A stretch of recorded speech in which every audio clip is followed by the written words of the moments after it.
শীঘ্ৰে বিপিএফৰ সৈতে মিত্ৰতাত আবদ্ধ হ'ব নৱশৰণীয়াৰ জিএছপি দল হাগ্ৰামা মহিলাৰ সৈতে বৈঠকৰ এক এক্সক্লুসিভ তথ্য আহি পৰিছে ND24 হাতত ND24 হাতত নৱশৰণীয়া আৰু হাগ্ৰামাৰ সাক্ষাতৰ বিশেষ ফটোগ্ৰাফছ আহি পৰিছে বিটিচিৰ মিত্ৰতাৰ ৰাজনীতি সন্দৰ্ভত মুখ খুলিছে নৱকুমাৰ শৰণীয়াই ইউপিপিএলৰ সৈতে মিত্ৰতা কৰি মোহভংগ ঘটাবলৈ ইতিমধ্যে স্বীকাৰ কৰিছে শৰণীয়াই আঞ্চলিক শক্তিক শক্তিশালী কৰাৰ স্বাৰ্থত বিপিএফক সংগ দিব গণসুৰক্ষা পাৰ্টিয়ে বহু চৰ্চিত বিপিএফ ইউপিপিএলৰ প্ৰস্তাৱিত মিত্ৰতা সম্ভৱ নহব বুলিও আনকি দাবী কৰিছে নৱশৰণীয়াই বিপিএফৰ দ্বাৰাহে বিটিচিৰ সকলো জাতি জনগোষ্ঠীৰ লোকে ন্যায় পাব বুলি দাবী কৰিছে কোকৰাঝাৰৰ প্ৰাক্তন সাংসদগৰাকীয়ে সেই এক্সক্লুসিভ ফটোগ্ৰাফছ আহি পৰিছে আপোনালোকক দেখুৱাইছো বিপিএফ প্ৰধান হাগ্ৰামা মহিলাৰী আৰু গণসুৰক্ষা পাৰ্টিৰ এয়া হৈছে নৱশৰণীয়া কোকৰাঝাৰৰ প্ৰাক্তন সাংসদ বিটিচিৰ ৰাজনীতি সন্দৰ্ভত ধাৰাবাহিকভাৱে ND24ত বাতৰি সম্প্ৰচাৰ হৈ আহিছে বিপিএফ আৰু ইউপিপিএল একলগ হৈ নিৰ্বাচনত প্ৰতিদ্বন্দ্বিতা কৰিব নেকি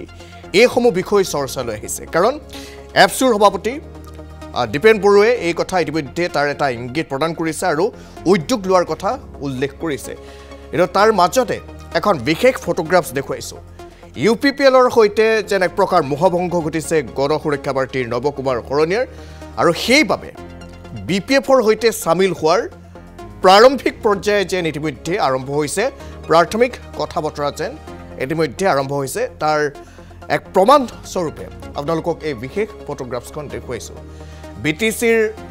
জাতি জনগোষ্ঠীৰ উন্নয়নৰ বাবে বিপিএফৰ বিকল্প নাই এই কথা উল্লেখ কৰিছে নৱশৰণীয়াই ইয়াৰ উপৰি আন এক তথ্য নৱশৰণীয়াই উল্লেখ কৰিছে সংবাদ মাধ্যমৰ সন্মুখত যে বিপিএফ আৰু ইউপিপিএল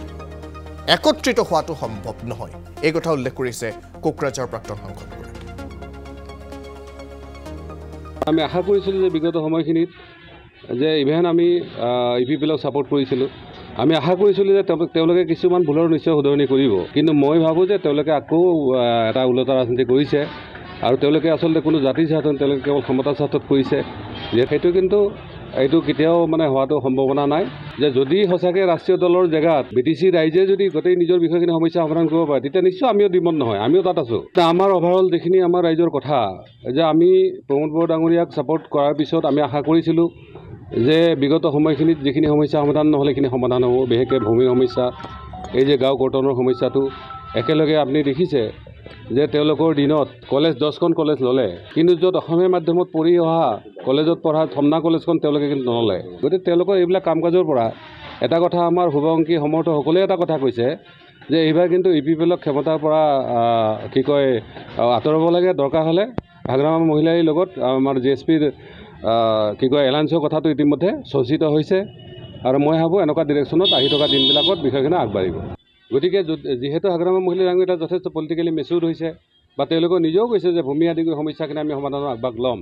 যিহেতু আমাৰ মূল এজেণ্ডাখিনিৰ কথা তেওঁলোকে ল'ম বুলি কৈছে গতিকে এজেণ্ডা বেচিছত হয়তো এনেকুৱা সম্ভাৱনাটো যথেষ্ট আছে মই মহিলা ডাঙৰীয়া ইতিমধ্যে বিভিন্ন আঞ্চলিক দলবিলাক একত্ৰিত হোৱাৰ কথাটো কৈছিলে গতিকে আমি তাত আমি সন্মান জনাইছোঁ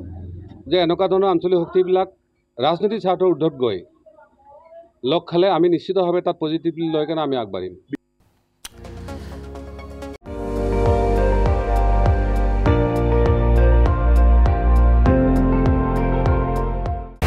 আপুনি চাই আছে ND24 সৰ্বশ্ৰেষ্ঠ নহয় সৰ্বোত্তমৰ দৌৰ